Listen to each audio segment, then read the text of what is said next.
kung hindi amo ning prenuptial photoshoot ta subong pa lang. Bulaganay kay hindi ta magdugay. Pero antes naton labugayon ang ilang photoshoot. Siyempre, manamyaw anay kita. Mga taga Ormoc City, mayong adlaw sa inyo. Kag tani, kamo naman ang ara sa maayong kahimtangan. Kag madamo nga salamat sa inyo nga paglantaw. Kag pagpadayon nga pagsuporta sa akong mga videos. Halong gid, kamo dira. Dire nga photoshoot. Dire nagbilib ko. Kay paghambal sang photographer. Go! Plastar sa talamnan. Ang duha baka-baka, ginpatamsa ang turugban. Wala sang kaartihan, wala arte sa lawas, babae, lalaki, wala artihan. Hindi pa rin sang akong kakilala, poros lang kaartihan, hindi man kagwapahan. Gani sa ini nga photoshoot, believe ko da sa duha ka kalaslon. Gani subong, aton analisaron ang ilang mga kudak.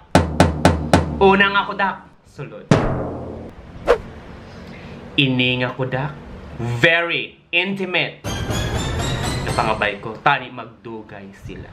Pero sa sini nga picture, hambal sang bana, ga na ano ka, nga adaw nagaugtong ka, sabat sang asaw. Ga makalam-kalam, kay may lenta ang akon Monica.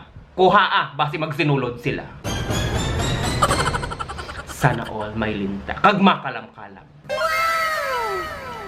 Ikaduha nga kudak, sulod. Ini nga kudak, very sexy.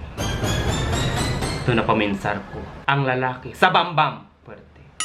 Pero hambal sang bana, ga biskan lunangon, handa ko ikaw, si Ribbon. Sabat sang asawa, baw kampyon. Gusto ko masiriban, kag masaluman, ang ining talamnanan, lapot yakon naton. Sana all, malapot yakan. Ikatatlo, nga kudak, sulod. Hardworking nga kudak.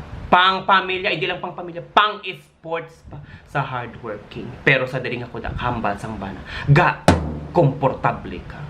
Sabat sang asawa. Wala problema ga, komportable ako. Basta ikaw ang karbaw, beraha, kag ako, araduha. Sana all, maaraduhan.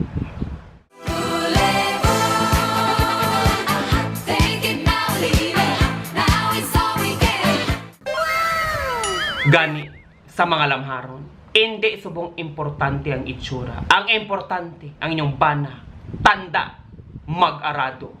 Para adlaw-adlaw, kamo maaraduhan, kag feeling fresh from the farm.